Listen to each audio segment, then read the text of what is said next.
যদি কেউ সালাহ আদায় না করে তাহলে তার অনেক বিপদ হতে পারে। তখন হতে পারে আপনার বিশ্বাস দুর্বল হয়ে যাবে, অথবা এই বিশ্বাসটা চলেও যেতে পারে। কারণ মানুষ আসলে মনে করে পৃথিবীতে তার যে সম্পদ আর সম্মান আছে এর কারণ হলো পৃথিবীর সব বস্তুগত জিনিস।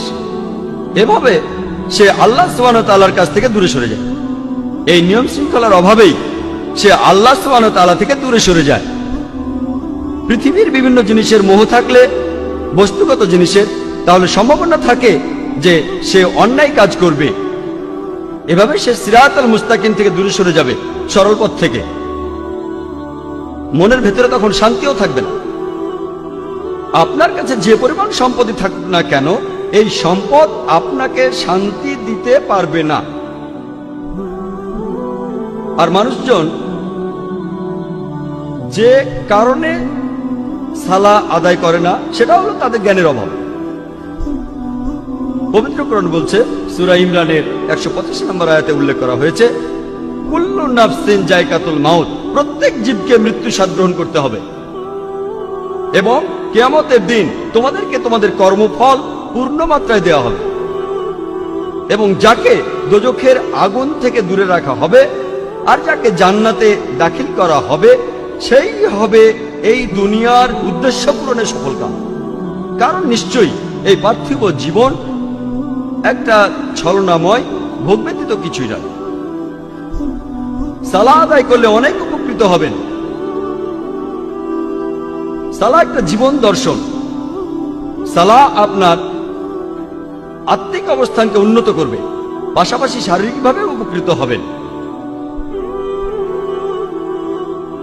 সালাহ আপনার বিশ্বাসকে বাড়িয়ে দেয়, আপনার বিশ্বাসকে শক্তিশালী করে। পবিত্র কোরআনে সূরা আনফালের 2 নম্বর আয়াতে উল্লেখ করা হয়েছে যে সত্যিকারের বিশ্বাসী তারাই যাদের হৃদয় কম্পিত হয় যখন আল্লাহকে স্মরণ করা হয় আর যখন আল্লাহর আয়াত পাঠ করা হয়। এটা তাদের ঈমান বৃদ্ধি করে এবং তারা তাদের প্রতিপালকের উপরে নির্ভর করে। পবিত্র কোরআন বলছে, সূরা ফাতিহার 5 থেকে 7 নম্বর আয়াতে উল্লেখ করা হয়েছে, ইয়াকা না'বুদু ওয়া ইয়াকা নাস্তাঈন, আমরা তোমারই ইবাদত করি, তোমারই সাহায্য প্রার্থনা করি। ইহদিনাস সিরাতাল মুস্তাকিম সিরাতাল লাযিনা আন'আমতা আলাইহিম গায়রিল মাগদুবি আলাইহিম ওয়ালাদ-দাল্লিন, আমাদের সরল পথ দেখাও, তাদের পথ যাদের তুমি অনুগ্রহ দান করেছো, তাদের পথ নয় যারা ক্রোধ নিপতিত, যারা পথভ্রষ্ট।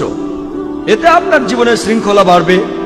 সত্যিকারের মুসলিম সে তার দিন শুরু করে ফজরের সালাহ আদায় করার মাধ্যমে। আর ফজরের সালার সময় মুয়াজ্জিন আজান দেওয়ার সময় বলেন, আসসালাতু খায়রুম মিনান নাওম, যে ঘুম অপেক্ষা সালাহ উত্তম, ঘুমিয়ে থাকার চেয়ে নামাজ পড়া উত্তম। একজন সত্যিকারের মুসলিম দিনের মাঝখানে সালাহ আদায় করে আর সে তার দিন শেষ করে এশার সালাহ দিয়ে ঘুমাতে যাওয়ার আগে। সালাহ এছাড়াও সামাজিক অবস্থান উন্নত করে। সালাহ আদায়ের সময় যে সমাবেশ, সেটা আমাদের ভ্রাতৃত্ব বোধ বাড়ায়, মমত্ববোধ বাড়ায়, একতা বাড়ায়, আর এটা সাম্যবাদের এক অনন্য দৃষ্টান্ত। সংহতি বৃদ্ধি পায়। সালাহ আদায় করতে গিয়ে সবাই একত্রিত হয় আর তাদের মধ্যে ভালোবাসার বন্ধন জোরদার হয়। পবিত্র কোরআনে সূরা হুজুরাতের 13 নম্বর আয়াতে উল্লেখ করা হয়েছে, ইয়া আইয়ুহান নাসু ইন্না খালাকনাকুম মিন যাকরিন ওয়া উনসা ওয়া জাআলনাকুম শুউবান ওয়া কাবাইলা লিতাআরাফু ইন্না আকরামাকুম ইনদাল্লাহি আতকাকুম ইন্নাল্লাহা আলিমুন খাবীর।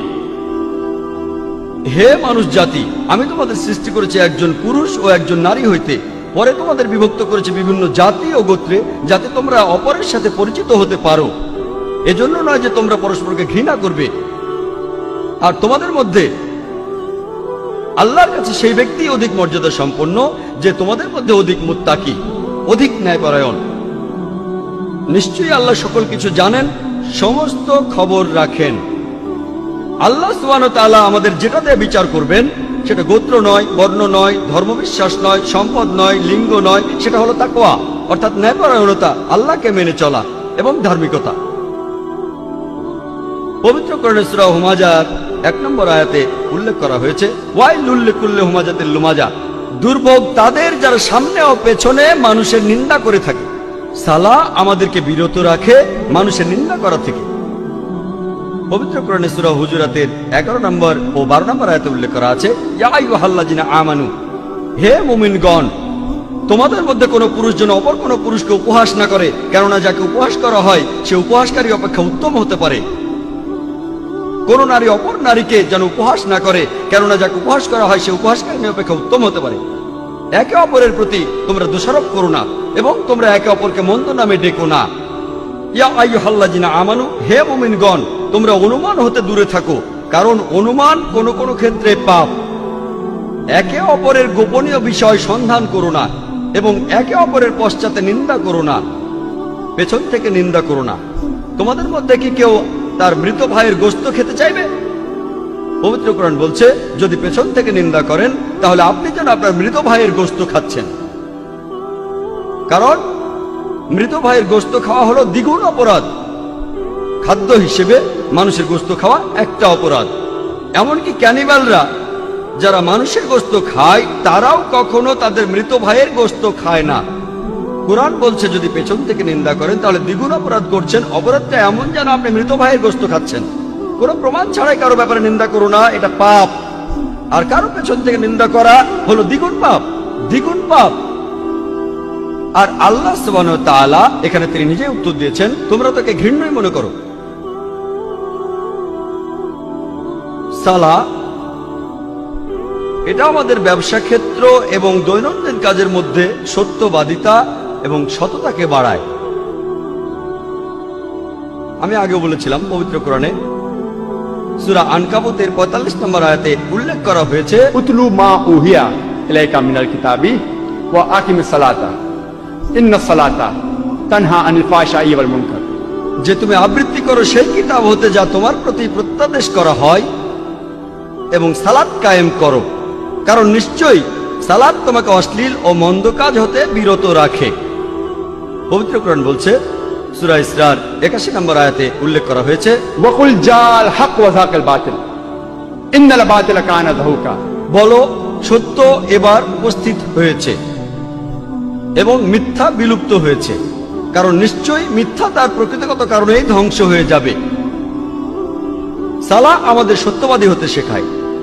একই ধরনের কথা বলা হয়েছে সূরা বাকারায় 42 ও 43 নম্বর আয়াতে উল্লেখ করা হয়েছে যে তোমরা সত্যকে মিথ্যার সাথে মিশ্রিত করো না এবং জেনে শুনে সত্য গোপন করো না।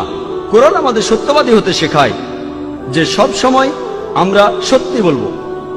পবিত্র কোরআনে সূরা বাকারার 188 নম্বর আয়াতে উল্লেখ করা হয়েছে যে তোমরা একে অন্যের সম্পদ অন্যায়ভাবে গ্রাস করো না এবং মানুষের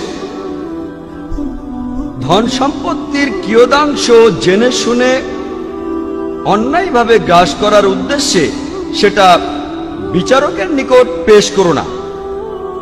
পবিত্র কোরআন বলছে ঘুষ দেয়া বা নেয়া নিষিদ্ধ, আপনারা ঘুষ দেবেন না।